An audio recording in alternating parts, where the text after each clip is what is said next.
வாய்க்கு ருசியாக காரசாரமாக புளிப்பும் சேர்ந்த மாதிரி காய்கறி சேர்த்து ஒரு எறா குழம்பு ரெசிபி தான் பார்க்க போகிறோம். வாங்க எப்படி செய்யலான்னு பார்க்கலாம். இந்த மாதிரி சுண்டை வச்சிங்கன்னா ஒரு வாரம் கூட கெடாமல் இருக்கும். வாங்க ஒரு பாத்திரத்தில் வந்து கடலெண்ணெய் வந்து 2 குழிக்கரண்டி சேர்த்துருக்கேன்.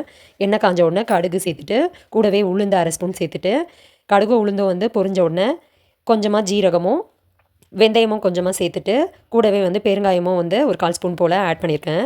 இது எல்லாம் நல்லா பொரிஞ்ச உடனே சின்ன வெங்காயம் ஒரு 10 பல் சேர்த்துருக்கேன். சின்ன வெங்காயம் ஓரளவுக்கு வதங்கினோடனே பெரிய வெங்காயம் 2 கட் பண்ணி சேர்த்துருக்கேன். வெங்காயத்தை வந்து நல்லா வந்து கண்ணாடி பதத்துக்கு வதக்கி விட்டுக்கோங்க.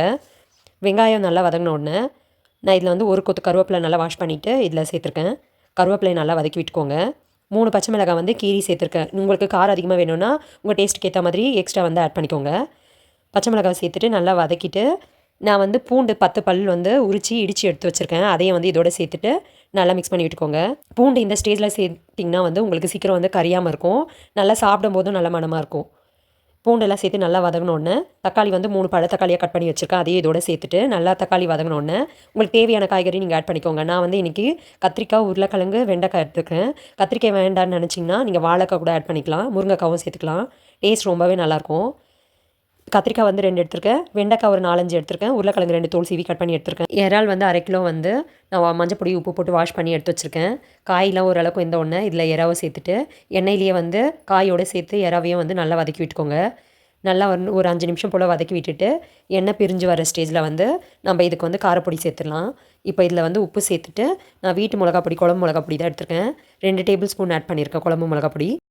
காரம் அதிகமாக வேணும்னா நீங்கள் எக்ஸ்ட்ரா மிளகா பொடி ஆட் பண்ணிக்கோங்க. நாங்கள் கம்மியாக தான் சாப்பிடுவோம், அதனால் கம்மியாக தான் ஆட் பண்ணியிருக்கேன். 1/4 ஸ்பூன் வந்து மஞ்சள் பொடி ஆட் பண்ணியிருக்கேன். இது எல்லாத்தையும் வந்து மிளகா பொடியை வந்து காய்கறிலையும் இறாலையும் வந்து நல்லா ஊற அளவுக்கு நல்லா வந்து மிக்ஸ் பண்ணி விட்டுக்கோங்க. எண்ணெயிலேயே வந்து ஒரு 5 நிமிஷம் போல் வதக்கி எடுத்துக்கோங்க ஸ்லோ ஃப்ளேம்லேயே வச்சு. அப்போ மசாலாலாம் அதில் இறங்கும் போது டேஸ்ட்டு இன்னுமே நல்லாயிருக்கும். நல்லா வதக்கி விட்டுட்டு இப்போ இதுக்கு வந்து தேவையான அளவுக்கு தண்ணி சேர்த்துக்கலாம். தண்ணி சேர்த்துட்டு நல்லா மிக்ஸ் பண்ணி விட்டுட்டு இப்போ கொதிக்க ஆரம்பித்த உடனே ஒரு மூடி போட்டு க்ளோஸ் பண்ணி சிம்லேயே வந்து ஒரு 10 நிமிஷத்துக்கு வந்து நல்லா குழம்பு கொதிக்க விட்டுருங்க. குழம்புல நல்லா கொதிச்சு காயில் வெந்த உடனே உருளைக்கிழங்கு வெந்துருச்சான்னு செக் பண்ணிக்கோங்க. உருளைக்கிழங்கு வேக லேட் ஆகும். இப்போ உருளைக்கிழங்கு வெந்துருச்சு, கத்திரிக்காவும் வெந்துருச்சு. இப்போ காய் வெந்த ஸ்டேஜில் வந்து நம்ம புளி தண்ணி ஊற்றிக்கலாம். புளி வந்து ஒரு பெரிய நெல்லிக்காய் சைஸ் வந்து கரைச்சி வடித்து எடுத்து வச்சுருக்கேன். அதையும் இதோட சேர்த்துட்டு நல்லா மிக்ஸ் பண்ணிவிட்டு மூடி போட்டு குழம்பு நல்லா திக்காகிற அளவுக்கு கொதிக்க விடுங்க.